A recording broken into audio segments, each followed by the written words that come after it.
Ciao a tutti, pace e illuminazione, bentornati sul canale La Via del Sutra del Loto, questo canale è dedicato al Sutra del Loto e al Gosho di Nichiren. Mi raccomando, stai lì a guardare il video perché oggi ti voglio raccontare una cosa di questo capitolo, capitolo 10 del Sutra del Loto, che è molto importante per la tua vita di tutti i giorni. Il capitolo 10 è un capitolo che non è stato ben considerato, passa sempre in sottopiano, ma la verità è che se i credenti lo avessero compreso o lo comprendessero bene, non si comporterebbero in un determinato modo, no? Perché vedi, il punto è questo: studiando il Sutra del Loto, approfondendo, e questo è il motivo per cui io faccio questo genere di video, no? Ti rendi conto di quanto i credenti che si ritengano credenti del Sutra del Loto in realtà siano contro il Sutra del Loto con il loro comportamento. Questo qua è un capitolo che ti dicevo molto importante perché parla della trasmissione, dà delle indicazioni su come dovrebbe essere chi pratica il Dharma e assolutamente poi una cosa molto importante, come deve essere considerato colui che ti parla del Dharma.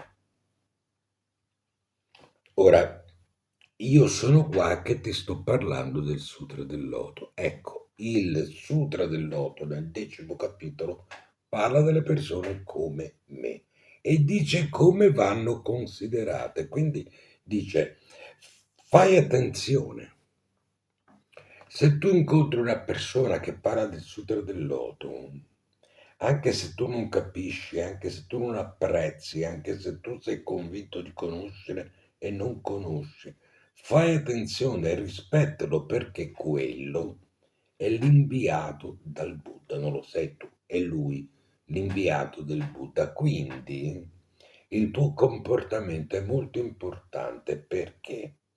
Perché se tu lo tratti male, diventi nemico del Buddha, quindi nemico del Sutra del Loto, quindi metti delle cause veramente brutte.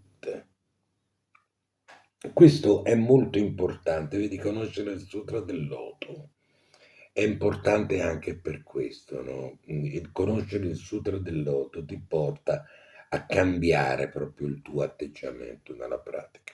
Molti di voi mi scrivono nei commenti, anzi, continuate a commentare perché mi fa molto piacere, io li leggo, mi scrivete dei commenti che sono meravigliosi. Io e Laura li leggiamo sempre e ci inorgogliamo. Quindi continuate a fare questi commenti perché per me sono molto importanti, per me, a me dicono come la pensate, come siete, se ci siete. No? È molto importante che tu comprenda che la pratica che noi portiamo avanti non è solo fare daimoku. Fare daimoku è il centro, l'apice, ma la vera pratica è come ti comporti nella vita di tutti i giorni. Tu devi essere una persona compassionevole perché il Sutra del Loto è il Sutra della compassione.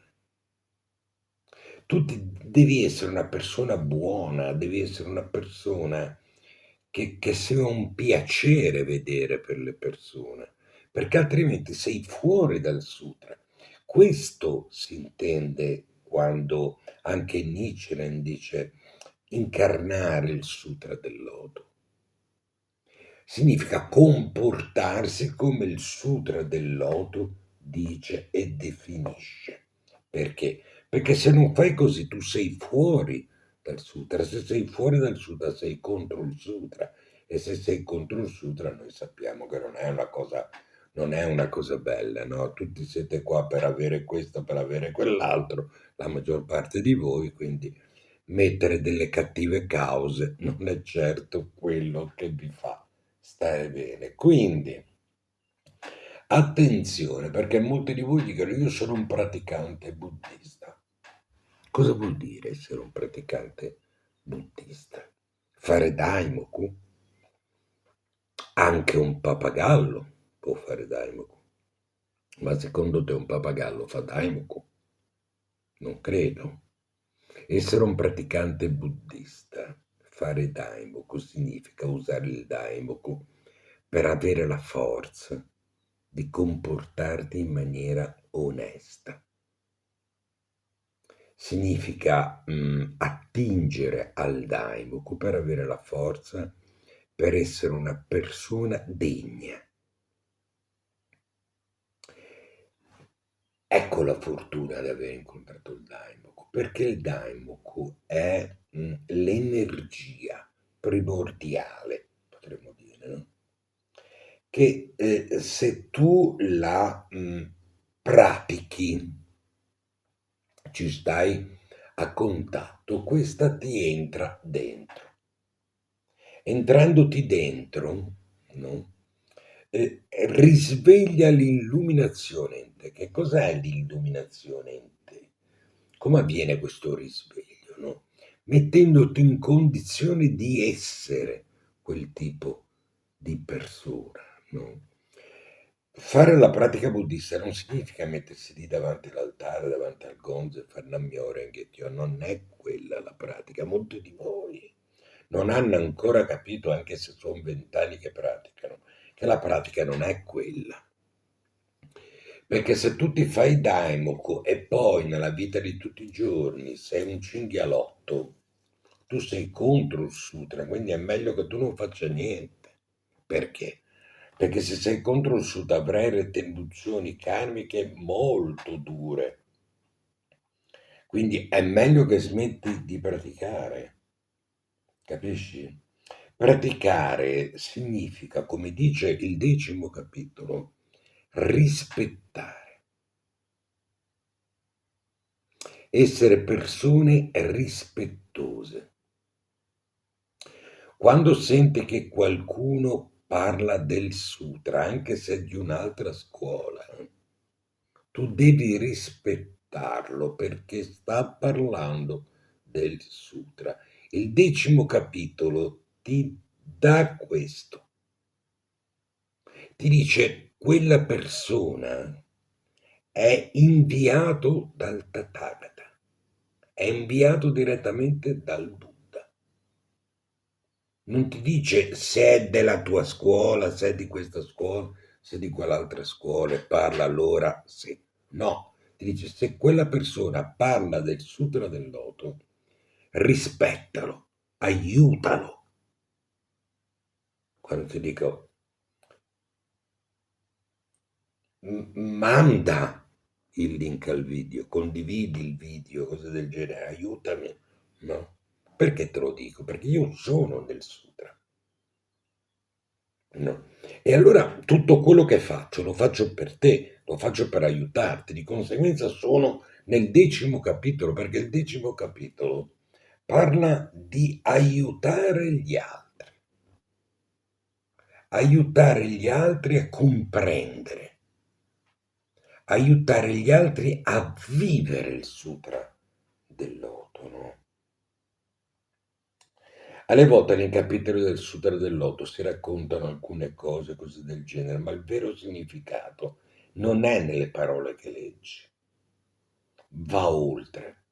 Il significato del 10° capitolo è aiuta le persone e rispetta le persone che aiutano. Perché le persone che aiutano, qua dice che portano avanti il Sutra del Loto, sono inviati del Buddha. Quindi fai molta attenzione a come ti comporti, no? Qua dice, eh, parla delle 5 pratiche. Le 5 pratiche che non sono ovviamente osservate dai credenti, no? Perché figurati, l'importante è fare Daimuk. Perché l'importante è fare Daimuk? Perché Daimuk ti hanno detto che ti dà e allora tu vuoi. Quindi questo il buddismo proprio non lo vede nemmeno lontanamente, no? Le 5 pratiche sono riceverlo, conservarlo, leggerlo, recitarlo, spiegarlo e copiarlo. Quale di queste 5 pratiche fai tu? Abitualmente? Hai mai copiato delle parti del Sutra del Loto? Io ho tradotto tutto il Sutra del Loto in lingua corrente per aiutare le persone a comprenderlo meglio. Hai mai spiegato il Sutra del Loto? Recitato, sì, però attenzione, come l'hai recitato? Tu quando reciti il Sutra del Loto lo capisci che è il Sutra del Loto? No, perché lo reciti in Shindoku, una lingua morta. L'hai mai recitato in italiano? L'hai mai letto in italiano? L'hai mai fatta la pratica in italiano? Conosci Mio Edizioni? Mio Edizioni ha pubblicato La cerimonia del Sutra del Loto, che è il famoso gongyo italiano. Ci sono centinaia di persone in Italia che lo fanno. Laura è una di quelle. L'hai mai fatto? Lo conosci? Prenditelo, perché quello ti aiuta a conoscere il Sutra del Loto. Poi dice leggerlo. Quante volte tu leggi il Sutra del Loto? Ce l'hai una copia del Sutra del Loto? Io ho scritto, ho fatto la versione in lingua corrente. Cos'è la lingua corrente? La lingua più nostra, più vicina al nostro modo di parlare. Perché? Perché in questo modo tu leggendolo nella nostra lingua parlata, buon lo recepisci meglio. Prenditelo, perché è molto importante. Io credo che non ci sia nessuno che non ce l'abbia con la fa, però se non ce l'hai, prenditelo perché è veramente molto importante. Vedi, conoscere il sutra significa arrivare a conoscenza di che cosa devi fare per essere un praticante del Sutra del Loto. E per essere un praticante del Sutra del Loto devi fare queste cose. Il Buddha qua ti dice le 5 pratiche. Riceverlo, conservarlo, leggerlo, recitarlo, spiegarlo, copiarlo. Questi diventano il cuore della devozione buddista. Ed è molto importante, credimi, è veramente molto importante. Il punto teologico, diciamo, più alto del capitolo è questo. Chiunque predichi, e qua te lo dicevo prima, anche una sola strofa del Sutra del Loto, deve essere considerato un emissario del Tathagata. Eh sì, il testo afferma che tale persona è invitata dal Buddha, agisce in sua vece e porta su di sé la stessa dignità sacra. Che cosa significa? Che tu devi considerarlo come considereresti il Buddha. Questo ha conseguenze, diciamo, radicali, luoghi in cui il sutra viene predicato, diventa un santuario degno di venerazione, come il corpo stesso del Buddha, dice il capitolo. Il predicatore non è un semplice monaco, un laico, dice il sutra, dice è un veicolo del Dharma, un veicolo del Dharma eterno, indipendentemente dal suo stato sociale, quindi indipendentemente da chi è. Quindi si vede chiaramente che si trasforma in sacro colui che viene a contatto con il Sutra del Loto. Poi qua parla e dice: attenzione, il Buddha avverte che predicare questo sutra nel periodo di generazione, nel periodo Mappo, no, sarà difficile e dice pericoloso. Chi lo fa deve indossare metaforicamente 3 protezioni.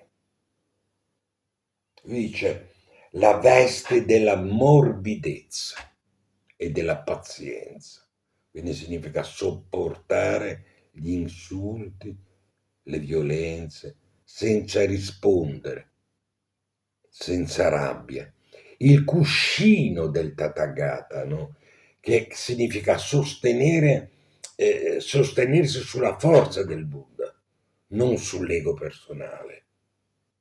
Tu devi avere fede che il Buddha ti protegge. Poi la stanza del Tathagata, abitare la grande compassione. Essere compassionevole.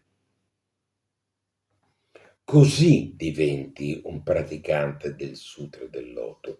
Se non fai tutte queste cose, non sei un praticante del Sutra del Loto. Quindi non ti considerare buddista o praticante soltanto perché fai Daimoku. Perché fare Daimoku e non fare tutte queste cose fa di te un nemico del Sutra del Loto. Quindi non lo fare, smetti di praticare. Se non hai la voglia di fare tutte queste cose, smetti di praticare, perché ti farà male praticare. Questo è il motivo per cui non stai bene, perché c'hai questo problema e c'è quell'altro. Quindi fai attenzione, questo capitolo è il 10° capitolo, un capitolo molto importante perché ti dice tutto questo. È un capitolo che ti parla del rispetto verso le persone. È un capitolo che ti dice rispetta chi ti aiuta in questo campo.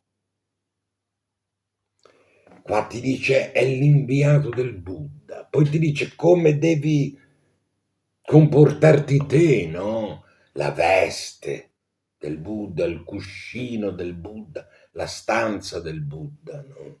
Te l'ho spiegato. Fai bene attenzione, leggitelo questo capitolo, ma leggitelo e rileggitelo. E poi vivitelo nella vita di tutti i giorni quando esci dalla porta di casa. Perché il Sutra del Loto, quando cominci a viverlo e ad applicarlo nella vita di tutti i giorni, dentro, senti, credimi, una forza incredibile. Ti fa sentire un supereroe. Nessuno ti può fare niente. Quindi se tu stai bene, tutto va bene. Se tu non stai bene, pratichi Daimoku, è come se non lo facessi. Fai attenzione, perché tanti mi diventano lì, fanno ore, no? C'hanno il contadaimoku, bellissimo il contadaimoku, dalla barzelletta. Ma se poi non sono così, non sono persone, non si comportano così, ma sarebbe meglio che facessero dell'altro. Sarebbe meglio mangiarsi delle carote invece che praticare, capito? Quindi è importante. Il 10° capitolo te l'ho spiegato perché è importante. Quindi fallo tuo. Mi raccomando, condividi questi video,